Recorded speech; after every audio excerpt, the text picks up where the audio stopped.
at the initial. Actually, Thanksgiving is used to be at the end of the presentation, but since he has agreed on a very short notice to change his schedule and he make himself available despite being busy in APCON infrastructure's work, that is currently he's busy in Mumbai Metro work. So he has adjusted his schedule. So thank you so much, sir. So let me introduce Mr. Vishwesh Chakraborty. He's currently working as engineering geologist, APCON Infrastructure Limited. He has obtained his master's degree in applied geology from Nagpur University, RTM Nagpur University, Nagpur.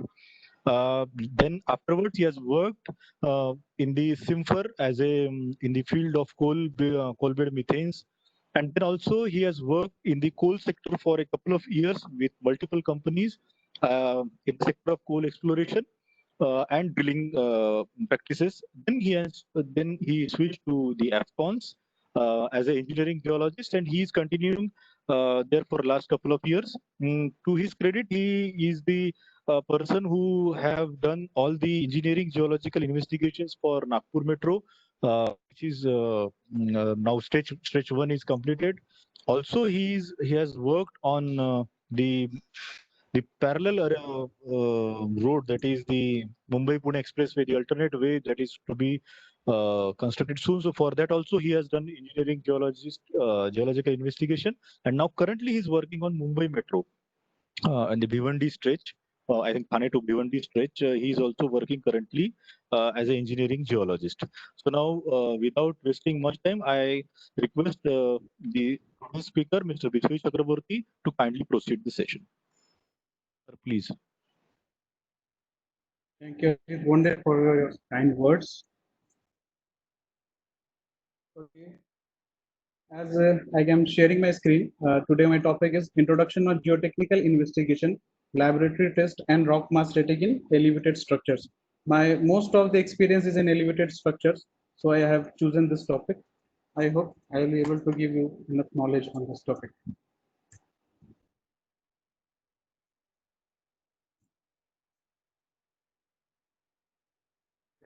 These are the contents of my presentation.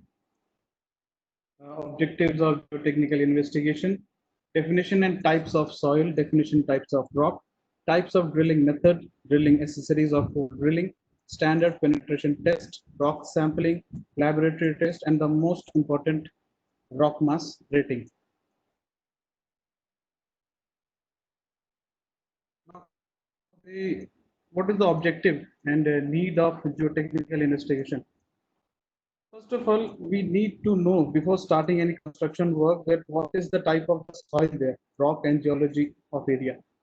Because we depending upon the soil or rock or geology area, we will decide that how are we going to place our foundation. Very important. So what will be the depth of the foundation or what kind of foundation we have to do. It's totally depend upon the what kind of soil or rock which we will encounter in that area. The second thing is groundwater condition. Obviously, the groundwater plays a very important role in these construction activities. That I will explain one by one in my next slides. Then what is the depth of the bedrock? Then collection of soil and rock samples to determine engineering properties. Then to determine type of foundation that I said, whether it will be shallow foundation or it will be a deep foundation. And make recommendations regarding the SBC or pile load capacity. The SBC means safe bearing capacity, which we will calculate with the help of, there are various methods. In this presentation, I'm giving RMR. With the help of RMR, we can calculate the SBC.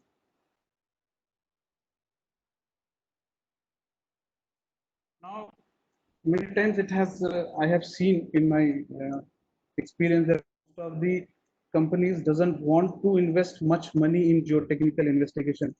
Most of the companies think that it is just wastage of time and money and all.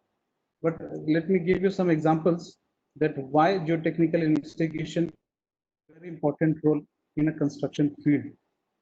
Soil investigation normally costs about 0.5 to 1% of the total construction cost. But still, there are many companies which are not willing to spend that much money also. Have later on they pays off in different manner. Like by eliminating soil investigations in initial stage, many a times foundation needs to be redesigned at a later stage, which is going to be very costly. I am working in a private firm, contractor firm, so I know that how much the time is important for us, because we get a we are time bound, that we get a 3 years or 2 years or 2.5 years to complete a project. In that, if we don't go for geotechnical investigation, then it will cost us a lot. So that's why the cost of geotechnical investigation is very less as compared to the loss which we can face if because of inadequate geotechnical investigation or soil investigation. Like I said, we have written that soil investigation will lead to failures of foundations. There are many case histories are available like that. We all might know that the Leaning Tower of Pisa is one of the biggest example of the one of the failures. Then secondly, what happens if say, failure will not happen? Then sometimes what happens when we have started our work and we don't have adequate geology and the information about the area, designer might have designed the foundation and all, but sometimes it happens that we encounter some different kind of surprises in the field. So to avoid those surprises, we have to do as much as possible soil investigation to avoid those surprises. Okay. So if sometimes if, for example, if somebody has not done the adequate technical investigation, so what will it will result? It will result in the significant time delay. For example, the designer might have designed the foundation till the depth of 8 or 9 meter. He might have got their hard rock at 8 and 9 meter, 8 to 9 meter. But when we actually started work there we are getting hard rock from 3 to 4 meters. So for us, for a soil, any company, if you have to go 6 meters more in hard rock, it will cost you a lot. Not enough in the not only in the sense of money, but also in the sense of time. Construction companies in all this kind of projects, the money matters. Along with money, the time matters a lot.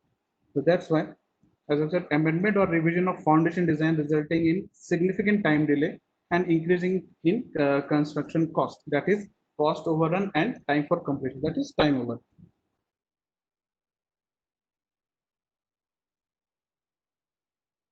What are the steps in geotechnical investigation? I will broadly go through this quickly. Planning the details of the work.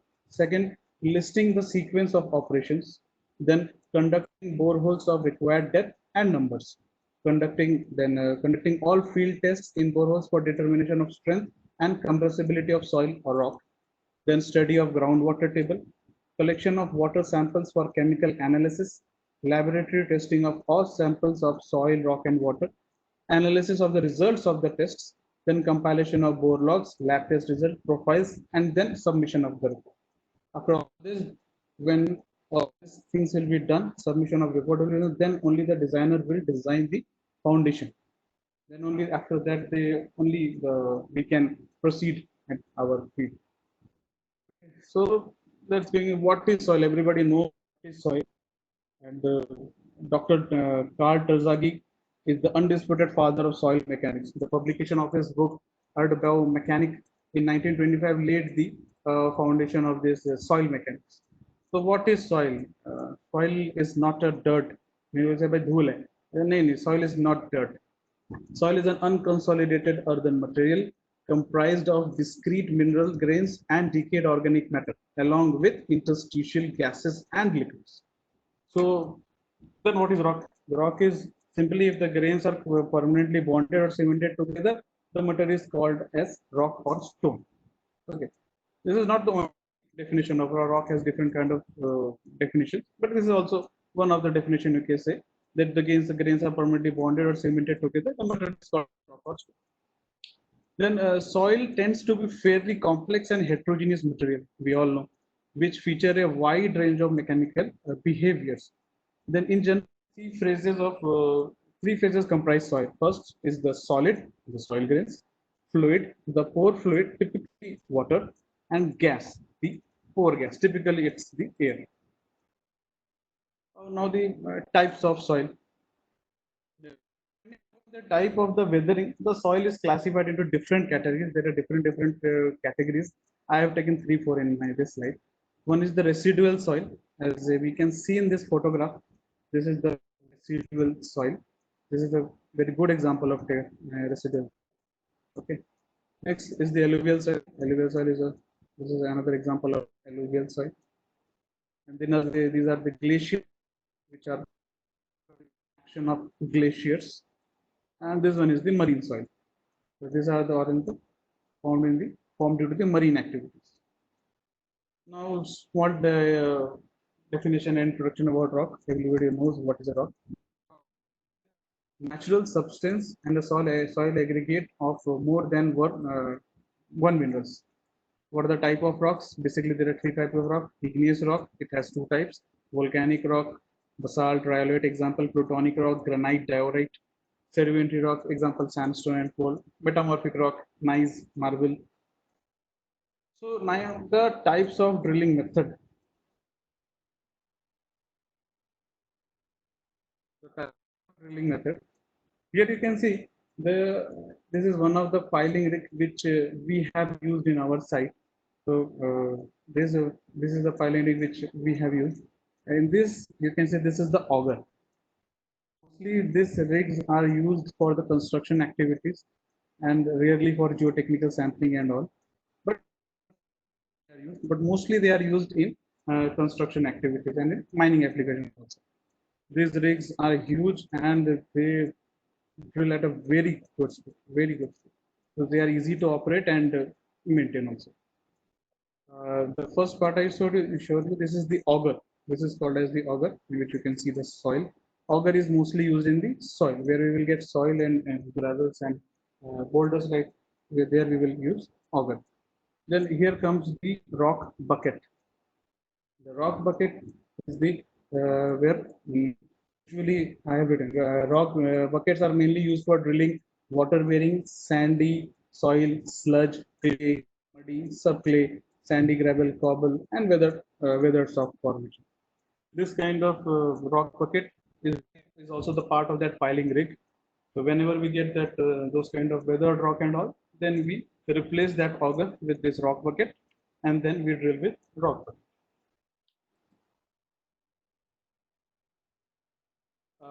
This is the core barrel.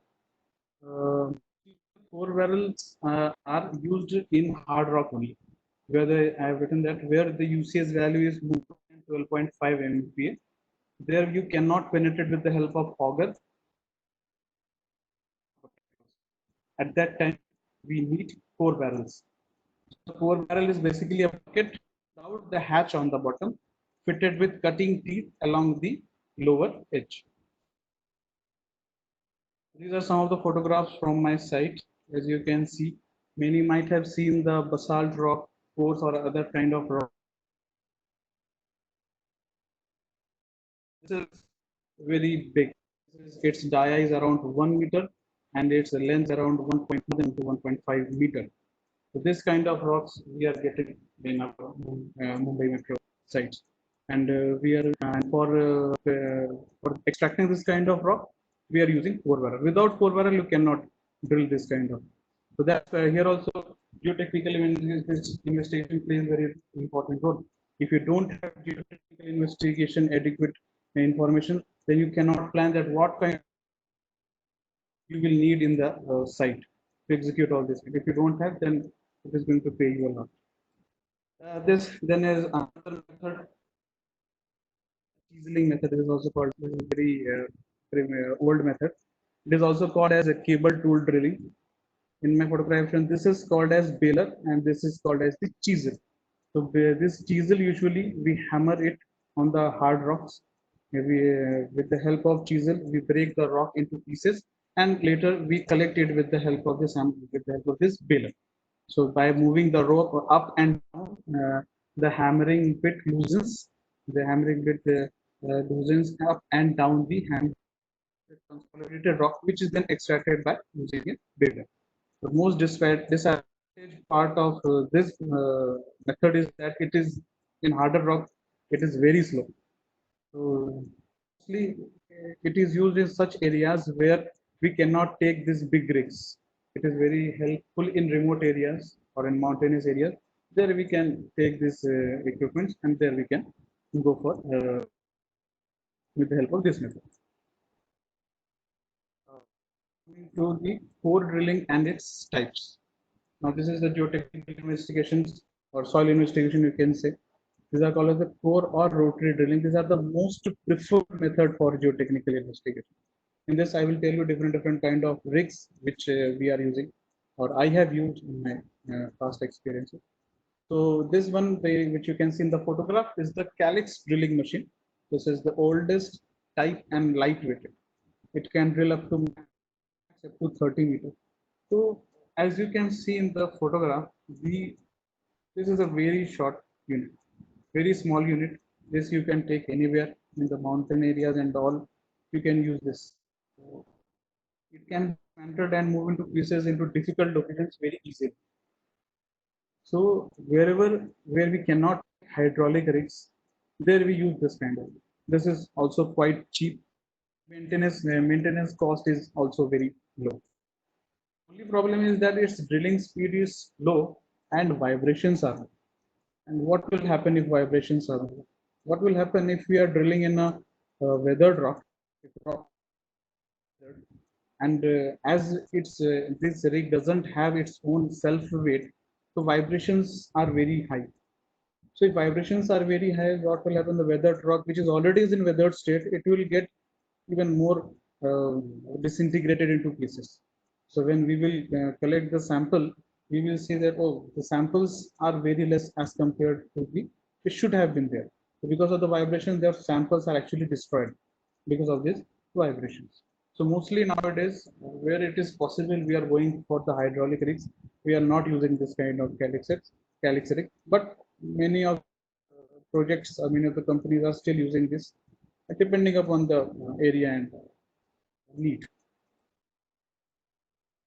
Now this is the uh, mechanical drill rigs. As you can see in the photograph, these are three type of different rigs are there in the photograph. In this rig, mechanical power is used for drilling and hydraulic for lifting rod lengths. Okay, drill meters or more above, depending upon the power of the respective rig. Drilling speed is steady due to heavy weight. As we can see that it's quite heavy. So because of its own heavy weight, it can easily drill and go through the rocks and to any depth, and with very less vibrations. As written, that better core recovery as compared to Calyx. So core recovery and RQD are the most important thing for in the field to determine that how long our foundation is going to be and what kind of foundation it is. So that's why the proper geotechnical investigation is very important. The accessories, there are like core barrels. There are two type of core barrels. These are usually hollow pipe connected to end of drill rods to receive rock holes during drilling. One is single tube barrel and another is double tube barrel. Single barrel single pipe connected to drill bit to collect rock cores. It is usually very useful in hard rocks where small cuttings can be easily taken. Whereas coming to the double tube barrel, here one inner is provided. Inner collects core while the drilling water is circulated through the cavity between the inner and the outer pipe. This is useful in soft or all rock formations, gives good core recovery as compared to single tube. There are triple tube cores also, but I have given here for single tube and double tube. Now there are drilling bits. It is also very important. There are two types of bit: tungsten carbide bit. This one is the tungsten carbide bit, as you can see in the photograph, and this one is the diamond bit. Diamond bit are used in hard rock, and tungsten carbide bit are usually used in weathered rock and weathered rock. In soil, we use auger. Now, one question many people usually ask me that what should be the depth of boring? There is just simple thumb rule for the depth of boring. For example, let D be the depth of the foundation below ground level. Okay, let D be the depth of foundation below ground level. As a thumb rule, the depth of borehole should go at least 1 to 5 times D. Okay, if your foundation is going to be, you are going to rest your foundation at 5-meter depth, so your drilling depth should be 1.5 times more than that. Okay. So, or there is another, if you are getting hard rock at shallow depth, then 3 to 5 meter drilling in hard rock is quite good enough. Now the standard penetration test, the most common strength test conducted in the field, and a very primitive one, and I would say the very important one. It plays a very important role in determining the strength of the soil as well as rock, both. So what are the requirements of the standard penetration test? First, it needs a standard spoon sampler. As we can see, this is the standard split spoon sampler. Then a drop hammer weighing 63.5 kg. This is as per IS code IS 213/1981. The drop hammer has to be 63.5 kg weight. Then the guiding rod. This is the guiding rod, and then there we have the drilling rods and the driving and head anvil. This is called the driving head anvil. Now, how is SPT taken? Usually the number of blows. So if 300, you have to penetrate 30 mm penetration. If your standard split sample is going in 300 mm penetration using 63.5 kg weight, falling through the height of 75 centimeter. This is a standard. So, as I've said earlier, this is the IS code, most important and most commonly used field test, universally recognized, in use since 1948. Typical equipment, drilling rig, hammering equipment, and it's very economical. Now, let's go to the details. So, as for an example, this is our split spoon sampler. So here, after before taking the test, we usually mark 15 centimeters into three parts, 15 centimeters, 15 centimeters, then another 15 centimeters. And we usually count and go for blows with the help of this 63.5 kg hammer. And we will count that how much is the number of blows with respect to the penetration of the SPT spoon sample. Okay, here in the this one we can see this is our setting spoon. After this is before the first increment. This is after first increment. This is after second increment, and this is the third. This is sketch of the spoon sampler. This is your shoe. This is going from here. The sample is going to get inside this spoon sampler. So it will get collect in this spoon sampler, the soil which we are seeing, soil or weathered rock. It cannot penetrate in hard rock. It can go in soil or either in weathered. So if it is going in soil, the soil sample will get collect inside the spoon sampler. This is a sketch of spoon sampler. To calculate SPT, as I have said, the penetration of as you we can see in this table. Okay, here I have told them which while taking SPT what you have to ignore and what you have to consider. So here we can see that this is in the 15 centimeter, that another 15 centimeter and another 15 centimeter. So for example, for the first 15 centimeter, according to this, for example, number of blows taken for first 15 centimeter is 10, which means 10 times the blows which we have taken. 10 blows, 15 centimeter has been penetrated. In the next, then for next 15 centimeter, we have taken another 20 blows. And then for another, then we have taken 25 centimeters. So first, as per the IS code SPT 2131, we have to ignore this.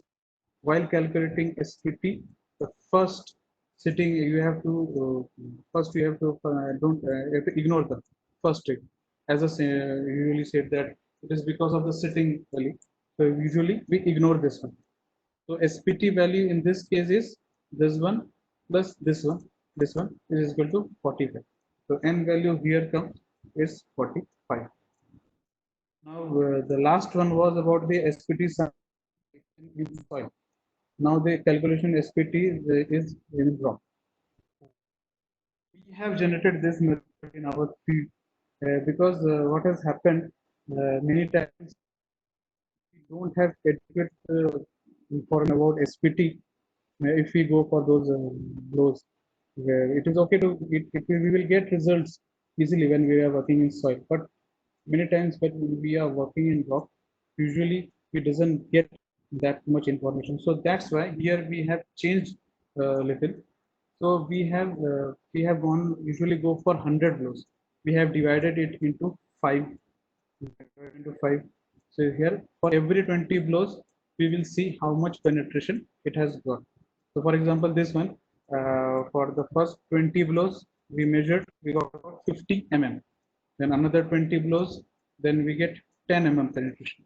Then for another 25, then 3 and 2. As I have said, that first one we have to ignore. Then we have to consider the other two. So what will be with our n value? How are we going to calculate the n? Okay.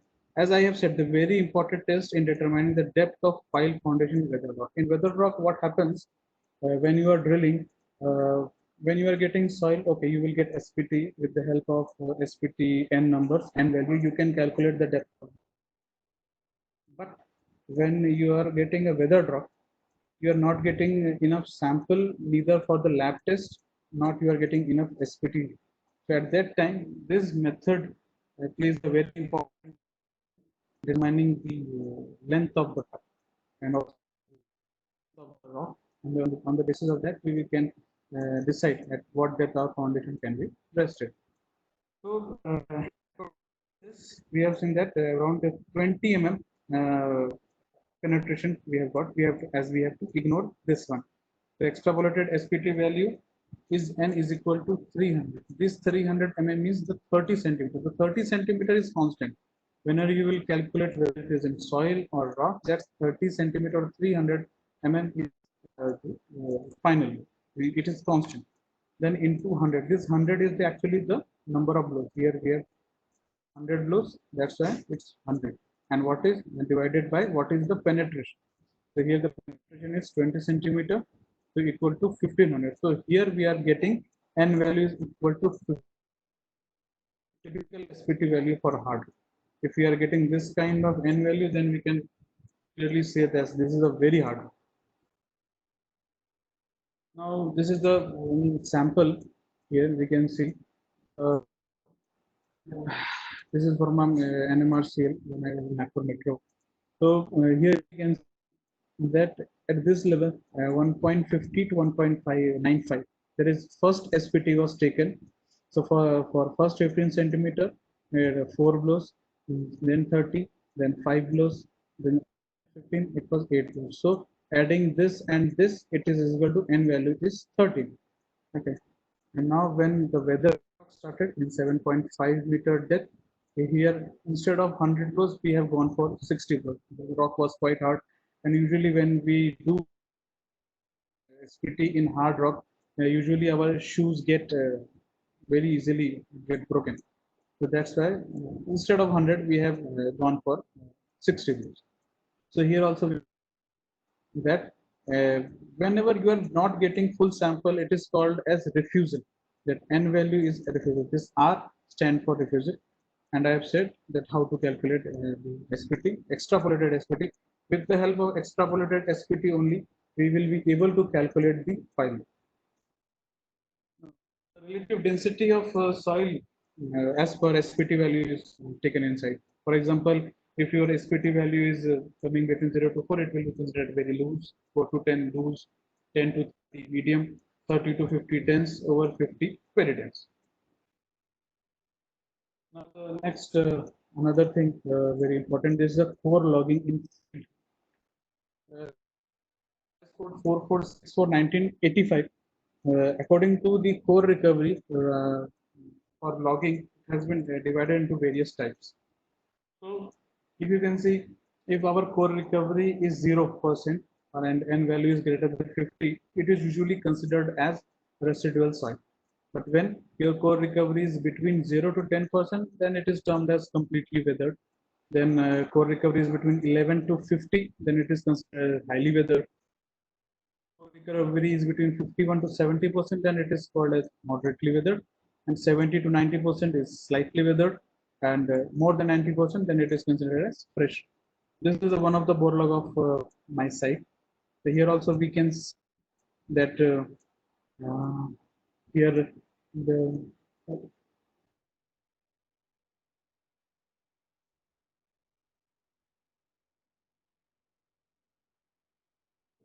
going to next slide. The rock quality designation. Everybody knows what is RQD, the rock quality site designation. According to rock quality designation, IS 4464, another the rock has been divided into various types.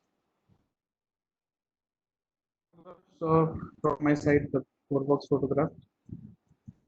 Many people have how to take core recovery and RQD in field. So I will give an example. From 1.5 to 3 meters, this, as you can see in this core box photograph, the whole rock which is recovered, which is it is called as core recovery. Means we will measure here to here, see that how much core is recovered with respect to the length of the our core barrel. Our core barrel is usually 1.5 meter, in which we are using in geotechnical investigation. In different investigation, it depends upon the rig and all. So usually in geotechnical investigation, we go for 1.5 meter core barrel. So here we can see, for example, if 50% core recovery is there, we can see that it is about, say, this is more than 60% core recovery we are getting. The next is the what is RQD. Everybody knows the RQD where the core length is more than 10 centimeters. Here we can see that RQD piece is only one. So this will be around 50 centimeters. So we can say that in this only 6.6% RQD is there. And if we will go for 3 to 4.5, yes, RQD is quite good. Get it. Likewise, all this are. This we have to send the samples to laboratory. There are various types of tests, but the most common test which is used is, which is also called as a unconfined or uniaxial compressive strength test. Its IS code is 9143 1979.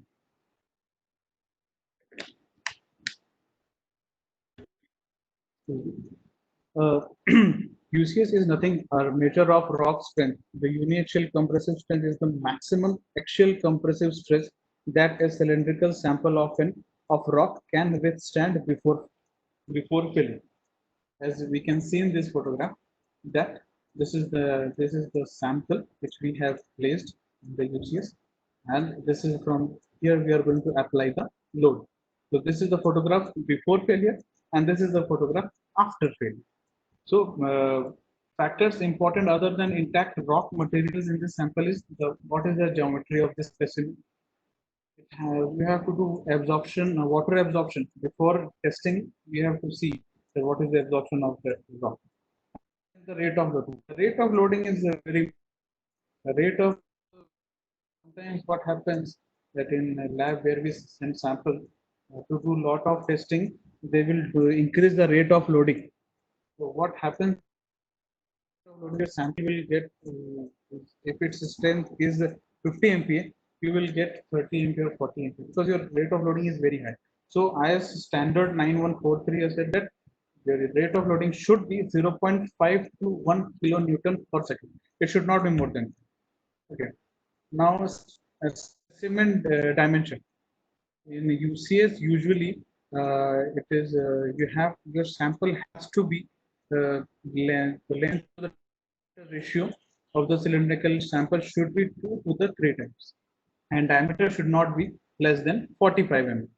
And as we can see in the dia, according to the dia, length should be more than the 2 times. Sometimes every time it doesn't get this kind of sample in field. At that time, we usually go for the point load test. Where the here the specimen requirement is if the L by D ratio of specimen should be 1:1 for conducting the test diametrically. Or L by D ratio of specimen is less than 1:1, then test is conducted axially.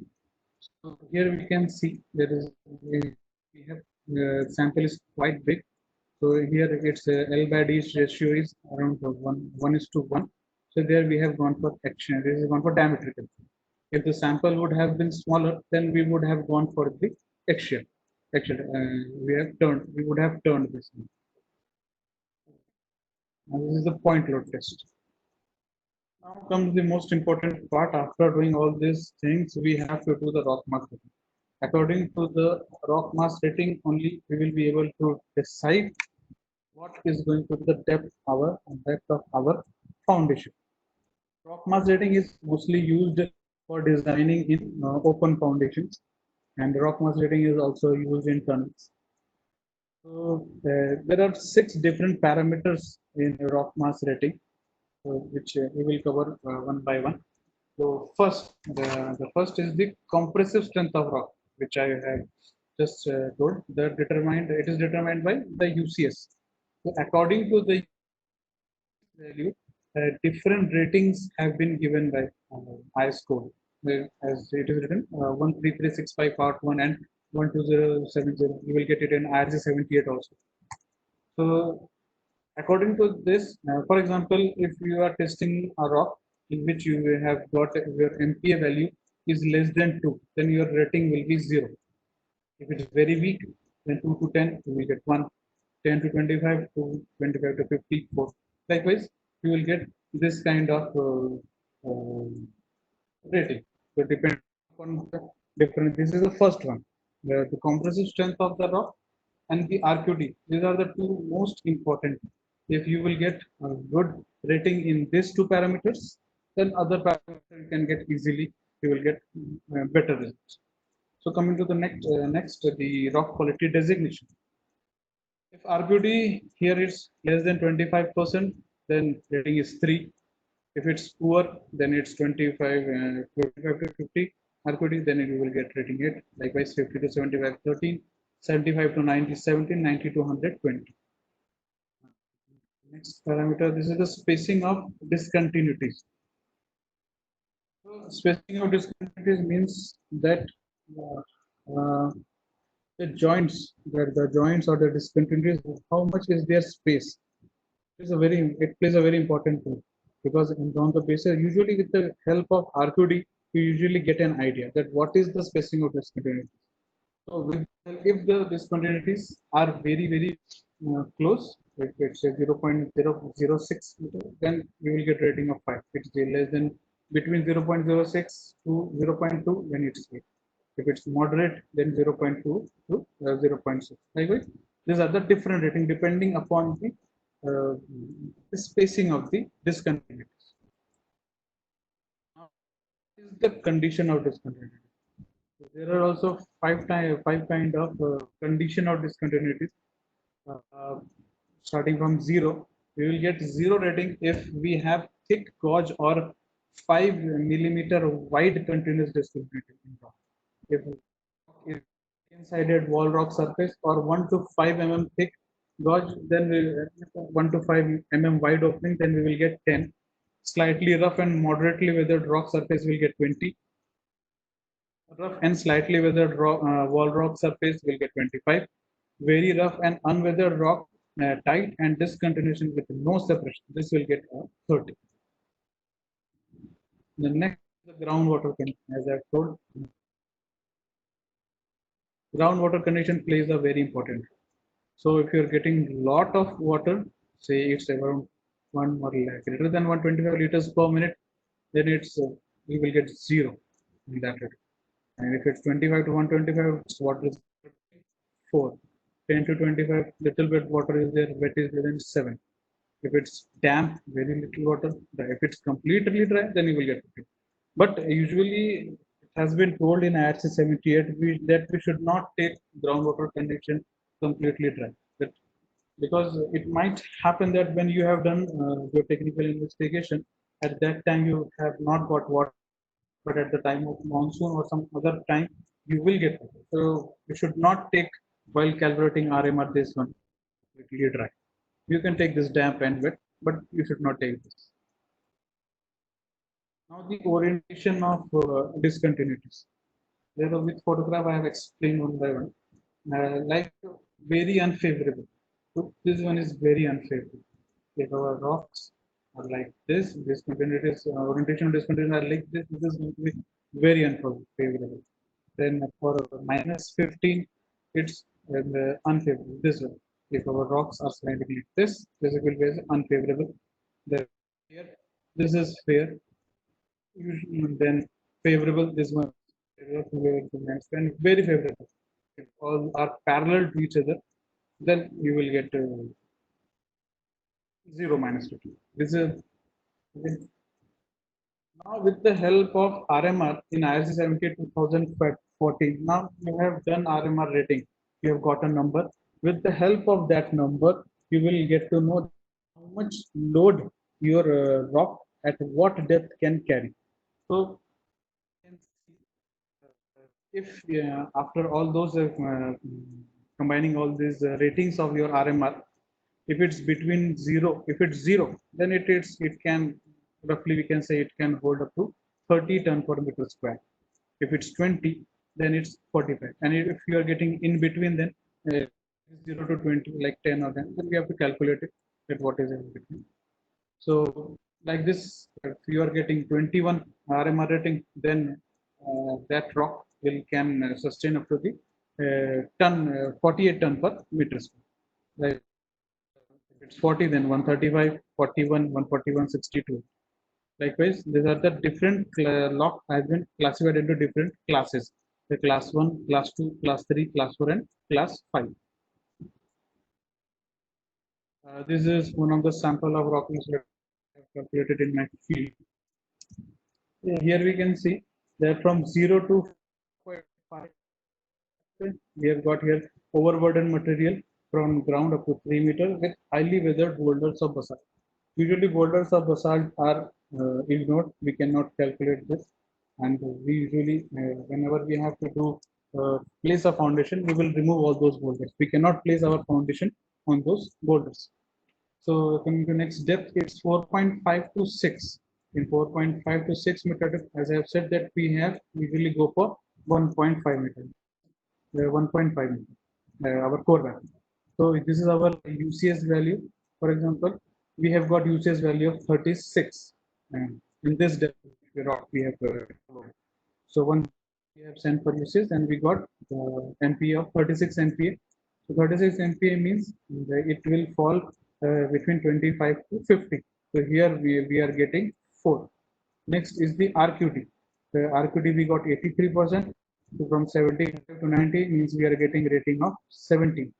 So the next is discontinuity. We calculated the spacing of discontinuity with the help of cores. So we got that they were 0.2 to 0.6. It was quite moderate. So it is slightly weathered all rock. It was basalt. So then we got 25. Their separation was very less than 1 mm. Then groundwater condition, there was, as I said, there was a little wet condition. Although we didn't found any water there, but we have taken this as 7 wet.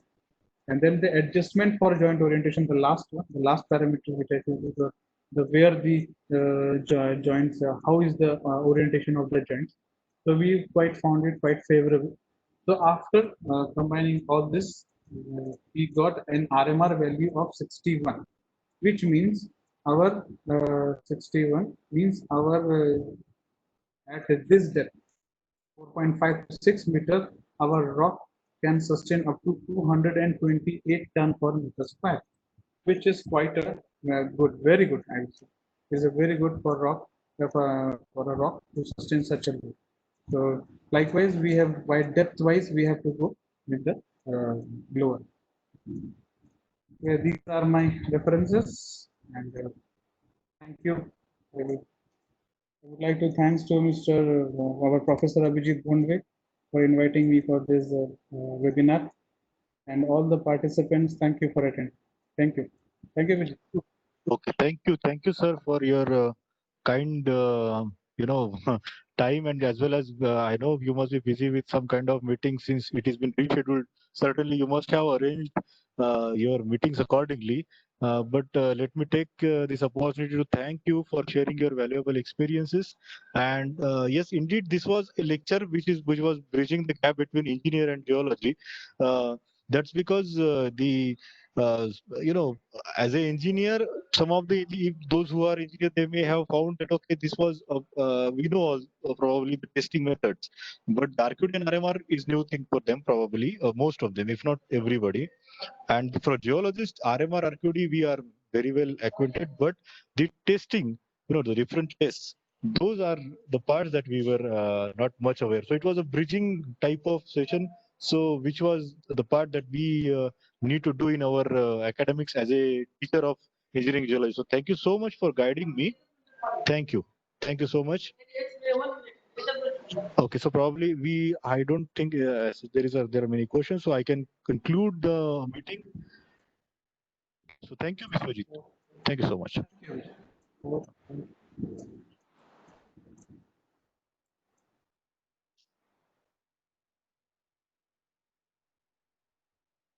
So there is an announcement for the participants. We will meet again at 4 o'clock for the session 3. Thank you.